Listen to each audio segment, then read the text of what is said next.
Bab 2326 di atas bulan 1. Mesin Dreamer dinyalakan, dan gemuruh yang memekakan telinga, seperti gempa bumi, bergema di atas kota Tianhai. Bailey Changqing, memimpin sekelompok anggota Shadow Squad yang diperlengkapi dengan baik, memberi hormat kepada kapal perang dari jauh, menyaksikan raksasa itu perlahan naik ke udara dan kemudian melesat menjauh dari permukaan planet bumi.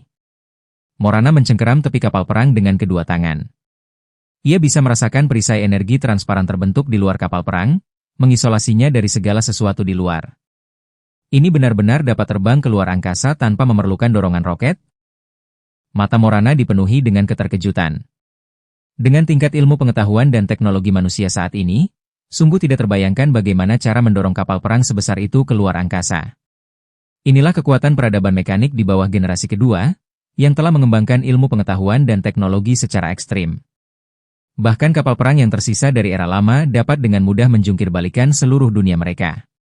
Kapal perang raksasa itu menjulang ke udara bagaikan gunung, lalu melesat dengan cepat menuju luar angkasa. Sementara itu, di bawah markas Baitigan, sebuah retakan muncul di bumi. Mereka telah menyiapkan markas bawah tanah rahasia. Sebuah pesawat luar angkasa berwarna abu-abu keperakan dengan bentuk aneh, kira-kira seukuran kapal perusak, perlahan naik ke udara, dan menyemburkan api biru.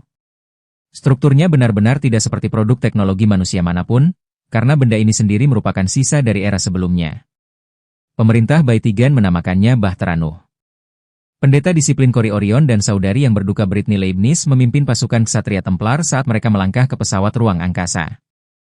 Paus tidak hadir, dan orang yang mengantar mereka adalah Kardinal Arnold Olip. Semoga Tuhan yang penuh belas kasih memberkati Anda. Olip berdoa dengan sungguh-sungguh untuk mereka. Orion dan Leibniz juga menangkupkan tangan mereka dan berdoa di depan salib perak dengan khusyuk. Kami menunggu kabar baik kemenangan kita.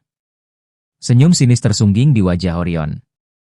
Begitu ritual suci itu dimulai, ia takkan berhenti. Kita akan abadi.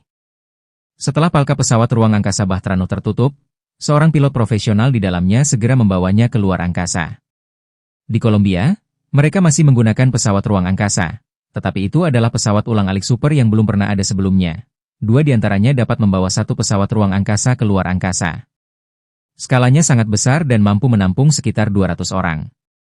Orang-orang dari sebagian besar negara, termasuk beberapa anggota misterius organisasi Tong, mereka melakukan perjalanan ke bulan dengannya. Saat hendak beranjak pergi, Benjamin Morgan memandangi mahakarya Kolombia ini dan berkata dengan nada sangat bangga. Setelah melihat kreasi teknologi terbaru kita dari Kolombia, saya jadi bertanya-tanya, apakah orang-orang dari gereja Junzeng dan Keyes dari kerajaan Huasu akan menyesal tidak datang untuk meminta tiket penerbangan. Kolombia adalah negara dengan teknologi paling maju di planet ini. Segera, 3 pesawat ruang angkasa diluncurkan secara bersamaan, menuju ke bulan. Setelah Dreamer memasuki stratosfer, YOKR mengumpulkan semua orang di dalamnya. Lalu setiap orang diberikan satu kapsul. Benda apa ini?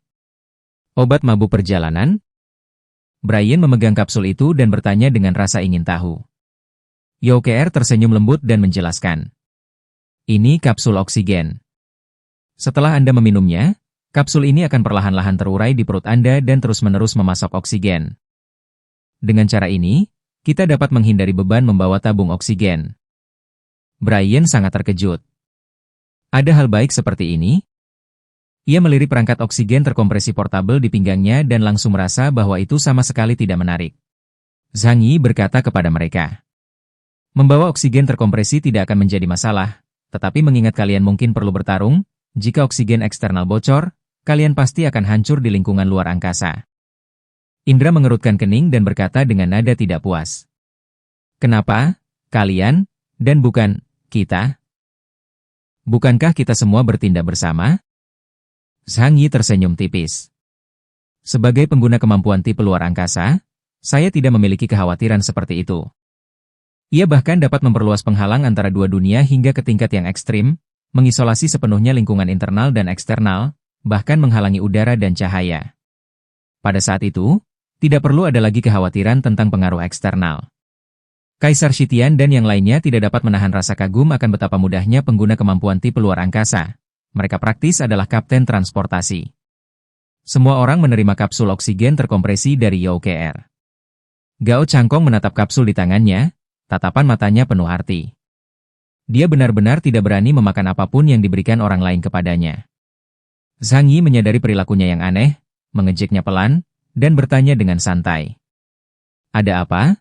Khawatir aku akan meracunimu? Yang lainnya baru saja hendak akan menelannya, ketika mereka mendengar ini dan tiba-tiba menghentikan apa yang sedang mereka lakukan.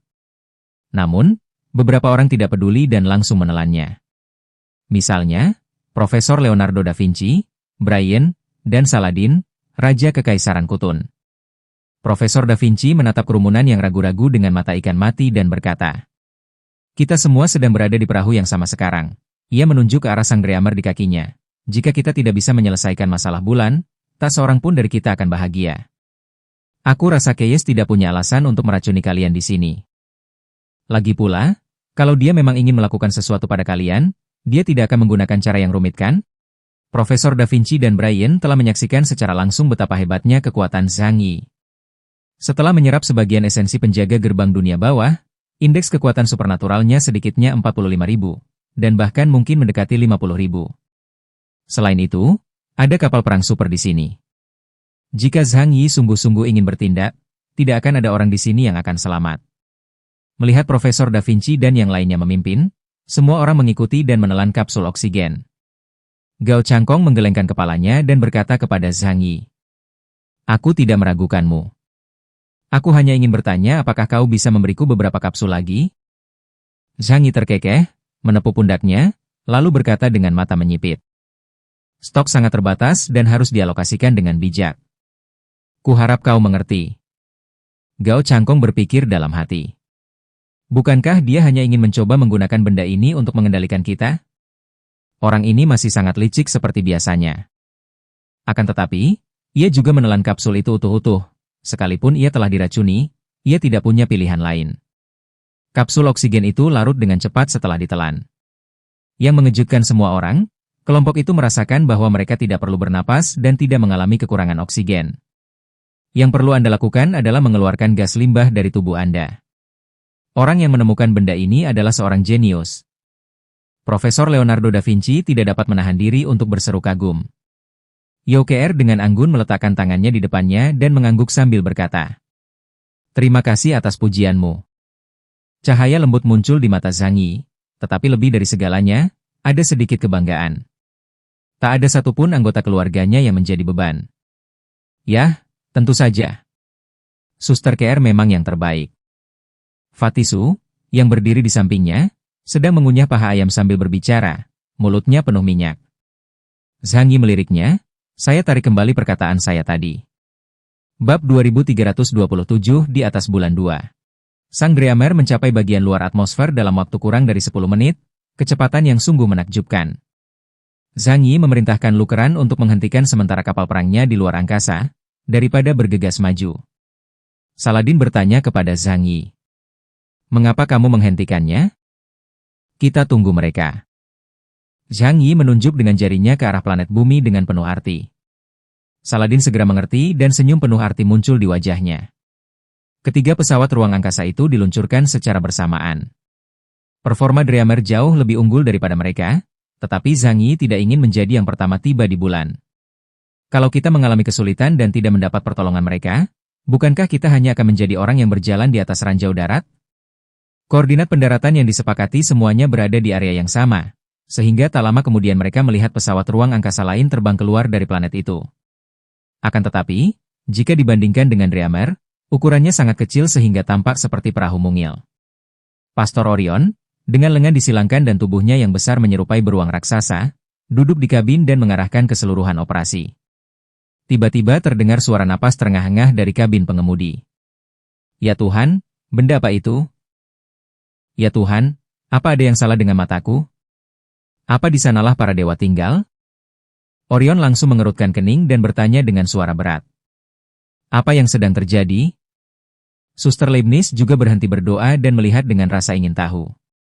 Seorang ksatria Templar, mengintip melalui jendela kapal, berbalik dan berkata kepada mereka berdua dengan suara gemetar, "Tuan Orion, lihat itu.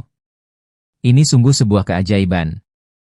Orion berdiri dengan rasa ingin tahu, berjalan mendekat untuk melihat, dan seketika itu juga ia menjadi sangat ketakutan hingga matanya melebar seperti piring. Suster Leibniz juga menutup mulutnya dan berteriak kaget.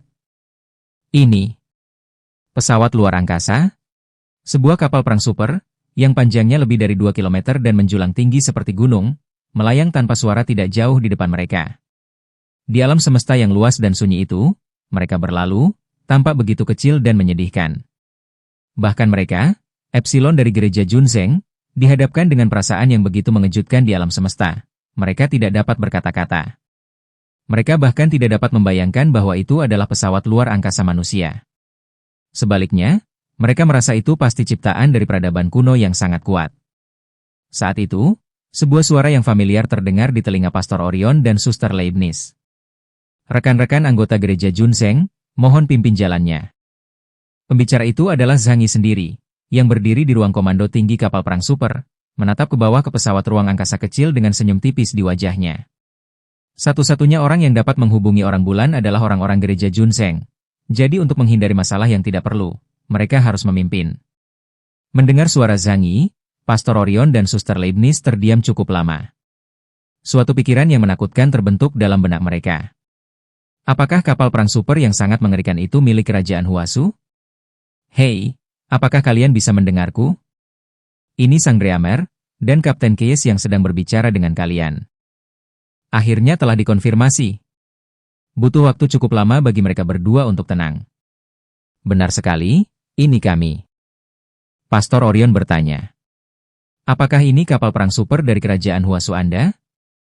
Tidak dapat menahan rasa ingin tahunya, dia bertanya. Tentu saja bukan. Jawab Zhang Yi. Pastor Orion dan Leibniz menghela napas lega, tetapi kemudian mereka mendengar Zhang Yi berkata. Ini milikku. Dua orang itu terdiam. Otak mereka kosong sesaat. Senjata yang begitu mengerikan ini, ciptaan super peradaban teknologi, sebenarnya hanya milik Zhang Yi? Baiklah kalau begitu. Ayo berangkat bersama. Pastor Orion menggumamkan beberapa patah kata, dan setelah mengakhiri panggilan, Bahtera Nu terbang melewati Sang Dreamer bagaikan seekor lalat, lalu mulai mengitari planet dalam bentuk busur. Untuk lepas dari gravitasi bumi dan terbang langsung ke bulan, pesawat ruang angkasa mereka tidak memiliki cukup tenaga, jadi mereka perlu berakselerasi dalam lingkaran untuk mencapai kecepatan lepas sebelum terbang di atasnya. Namun ketika mereka pergi, mereka mendapati Sang Dreamer masih berdiri di sana, tidak bergerak untuk waktu yang cukup lama. Operator itu bertanya dengan bingung. Apa yang mereka coba lakukan dengan berhenti di sana? Apakah pesawat luar angkasanya mengalami malfungsi? Beberapa orang menampakkan ekspresi gembira di wajah mereka. Jika terjadi malfungsi pada ketinggian ini, bahkan jika Anda seorang inhuman setingkat Epsilon, Anda mungkin akan kesulitan untuk melarikan diri. Jika saat itu tiba, bukankah mereka masih harus memohon pada kita? Namun seseorang telah mengemukakan ide yang mengerikan. Mungkinkah mereka tidak perlu mengorbit bumi, dan daya pesawat ruang angkasa itu cukup untuk melepaskan diri secara langsung dari gravitasi bumi? Mendengar hal ini, semua orang di pesawat ruang angkasa itu terdiam membisu. Beberapa orang ingin berpendapat bahwa dengan tingkat teknologi luar angkasa saat ini di planet ini, hal itu akan mustahil dilakukan. Namun saat mereka kembali menatap Sang Dreamer yang besar dan mengerikan itu, mereka tak sanggup lagi mengucapkan kata-kata itu. Apakah tingkat teknologi kerajaan Huasu telah mencapai tingkat yang mengerikan seperti itu? Pastor Orion mengerutkan kening, bayangan menutupi matanya. Tampaknya teknologi itu diperoleh dari peradaban mekanik di Fremont. Orion agak terkejut, bahkan sedikit iri dan waspada, tetapi dia tidak bisa terlalu memikirkannya saat ini. Mereka hanya bisa pergi ke bulan dahulu. Keterkejutan yang mereka rasakan saat itu terukir dalam benak orang-orang dari gereja Junzeng. Pada saat ini, bukan hanya orang-orang di pesawat ruang angkasa yang menyaksikan pemandangan ini. Di pusat kendali udara Baitigan, banyak sekali orang yang menyaksikan kejadian mengerikan ini secara langsung. Kerajaan Huasu, Keyes, Zhang Yi. Kardinal Arnold Olip menarik napas dalam-dalam dan secara naluriah mencengkeram salib di dadanya. Seberapa banyak rahasia yang disembunyikan orang ini? Lalu bagaimana dengan Kekaisaran Wuluan? Mungkinkah mereka benar-benar menghancurkannya? Itu tidak mungkin terjadi kan? Olip juga meragukan tentang kebenaran berita tersebut. Menurut intelijen mereka, tak ada satupun ahli tingkat atas di kerajaan Huasu yang tewas dalam pertempuran itu. Jika itu adalah perang pemusnahan, bahkan kerajaan Huasu yang terkuat pun akan menderita kerugian yang sangat besar. Segalanya telah menjadi misteri besar, yang melekat dalam pikiran banyak orang di gereja Junzeng. Olive berkata kepada Orion dari jauh, ingatlah untuk selalu mengawasi pergerakan Keyes, orang itu punya banyak rahasia. Lagi pula, dia juga memiliki sisa-sisa Michael. Kita tidak bisa membiarkannya mengganggu rencana kita dalam perjalanan ke bulan ini. Bahtera Nuh terbang menjauh, sementara Zhang Yi dan yang lainnya tetap menunggu di tempat yang sama. Segera setelah itu, pesawat ulang-alik Columbia tiba di sekitar lokasi dengan wahana antariksanya sendiri. Adegan yang sama terjadi lagi pada mereka. Tak ada manusia yang bisa tetap tak tergerak saat mereka pertama kali melihat kapal perang super klan Chang Yuan ini. Ketika suara Zhang Yi terdengar di telinga Morgan, dia bertanya-tanya apakah dia berhalusinasi. Sejujurnya, dia lebih suka benar-benar bertemu alien daripada menerima bahwa kapal perang super ini milik Zhang Yi. Bab 2328 di atas bulan 3. 2 dari 3 pesawat ruang angkasa itu diisi oleh orang-orang yang telah didorong ke dalam depresi oleh Zhang Yi. Morgan tampak percaya diri dan penuh kemenangan saat dia datang. Namun kini dia tampak terdiam. Sebelum datang, dia dengan sombong membayangkan bahwa dengan tingkat teknologi terdepan di dunia, mereka dapat menampilkan pertunjukan besar di hadapan Zhang Yi dan gereja Junzeng. Namun sekarang, segala sesuatunya berubah sangat berbeda. Zhang Yi menunggu mereka mengorbit planet, mempercepat, dan kemudian menggunakan efek ketapel gravitasi untuk meluncurkan mereka menuju bulan. Baru saat itulah dia dengan santai membiarkan sang Dreamer terbang bersama mereka. Bahkan dalam hal perjalanan luar angkasa, ada perbedaan antar wahana antariksa. Dreamer milik Zhang Yi sangat besar, cepat, stabil, dan sangat fleksibel untuk dioperasikan, mampu mendarat di lokasi yang ditentukan tanpa menyimpang. Namun, 2 pesawat ruang angkasa lainnya harus mengandalkan keberuntungan untuk mendarat dengan selamat. Setelah terbang selama beberapa jam, satelit besar itu akhirnya perlahan membesar di depan mata mereka. Akan tetapi, bagian depan bukanlah tujuan mereka. Melainkan, mereka ingin pergi ke bagian belakang bulan. Tanpa atmosfer, yang dapat dilihat hanyalah kawah-kawah besar, entah yang ditinggalkan oleh tumbukan meteorit atau oleh perang orang-orang bulan, tidak ada yang tahu. Kita akan mendekati bulan. Semuanya, waspada. Suara Zhang Yi terdengar di telinga semua orang. Dihadapkan dengan tempat dan spesies yang latar belakang serta karakteristiknya tidak diketahui, ia tidak mengharapkan pihak lain akan bersikap ramah. Dia sudah mengenakan pakaian tempur lengkap, dan pada saat ini, Zhang Yi siap melepaskan kekuatan tempur puncaknya dengan indeks kemampuan lebih dari 45.000 poin. Bahkan jika dia menggunakan semua kartu asnya, dia sekarang dapat bertahan melawan kekuatan seperti penjaga gerbang dunia bawah, bahkan tanpa bergantung pada Ling. Adapun Ling, dia berada di dimensi alternatif Zhang Yi. Namun, kondisinya saat ini cukup istimewa. Setelah merebut sebagian besar esensi spiritual penjaga gerbang dunia bawah, Zhang Yi tidak lagi tahu seperti apa keadaannya. Dulu, dia hanya punya cangkang dan ingatan, jadi apakah dia Ling? Atau dia hanya robot yang sangat mirip Ling? Tapi sekarang setelah dia memiliki kualitas spiritual, apakah dia sudah menjadi Ling? Apakah dia makhluk hidup? Zhang Yi tidak suka merenungkan pertanyaan filosofis, tetapi tubuh Ling sangat penting baginya. Setidaknya, Zhang Yi tidak ingin dia memiliki kesadaran yang mandiri. Jika dia akan berakhir seperti orang yang kembali ke eter, dengan tubuh fisiknya langsung menghilang, dia akan meninggalkannya tanpa tempat untuk meminta bantuan. Dia meminta Yang Xin menggunakan keterampilan komputernya untuk menambahkan beberapa bagian data ke kode dasar datanya.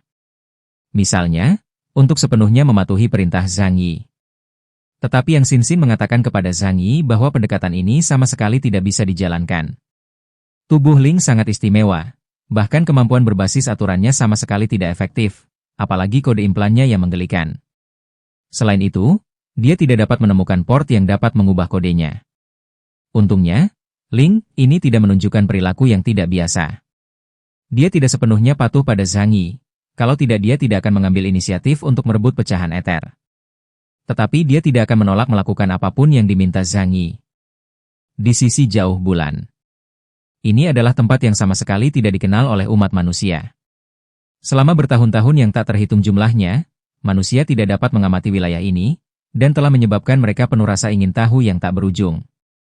Namun hari ini, di tanah yang tandus, perang berskala besar telah dimulai.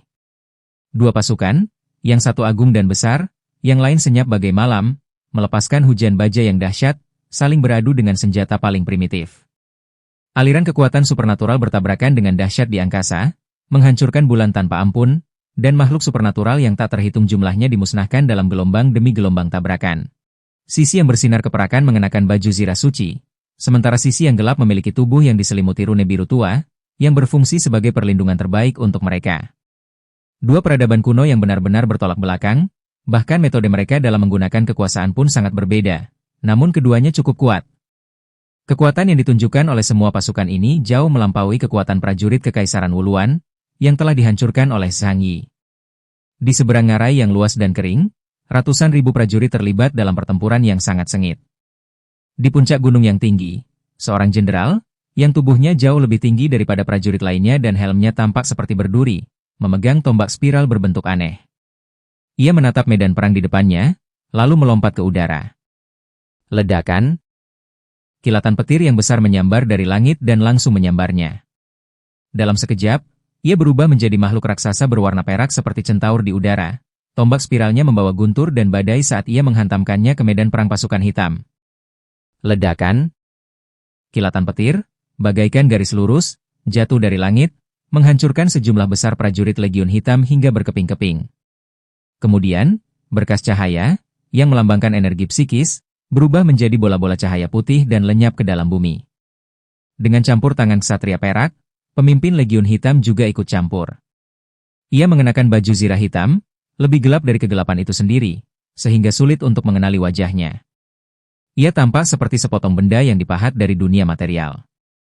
Ia mengerahkan tenaga dengan kedua kakinya dan tiba-tiba melayang ke langit, berubah menjadi monster dengan 4 pasang sayap di punggungnya, seperti naga hitam terbang. Makhluk besar itu, yang panjangnya ratusan meter, melayang di udara, menyemburkan api tak berujung yang membakar sejumlah besar prajurit Legiun Putih menjadi abu. Kedua komandan Legiun Hitam dan Putih menyadari kehadiran satu sama lain dan segera mulai menyerang satu sama lain, terlibat dalam pertempuran yang sengit. Medan perang saat ini, bagaikan penggiling daging, dengan kejam merusak semua kehidupan prajurit di kedua belah pihak. Namun, pada saat itu, cahaya di atas kepala tiba-tiba meredup. Ledakan. Sesuatu yang sangat besar jatuh dari langit, deru suaranya bahkan menenggelamkan pertempuran yang sedang terjadi di medan perang. Para prajurit dari kedua pasukan secara naluriah menatap ke langit. Lalu mereka melihat sebuah kapal perang raksasa perlahan turun dari langit menuju medan perang. Bahkan kedua jenderal yang saling bertempur pun menghentikan apa yang sedang mereka lakukan karena terkejut. Ledakan. Sang Dreamer tiba di medan perang ini, dan menurut koordinat yang telah ditentukan, ia memang tepat berada di sekitar sini. Namun, setibanya di sana, Zhang Yi dan yang lainnya terlihat tercengang. Mereka menyaksikan pertempuran antara dua ras utama. Meskipun aku sudah tahu tentang keberadaan bangsa orang-orang bulan, melihat mereka dengan mata kepalaku sendiri tetap saja sangat mengagumkan. Melihat dua unit berbeda, satu hitam dan satu putih, bertarung bersama sungguh menggugah pikiran mereka. Penduduk bulan bukanlah entitas monolitik. Mungkinkah pertempuran mereka satu sama lain yang menjadi penyebab runtuhnya bulan? Zhang Yi menduga demikian.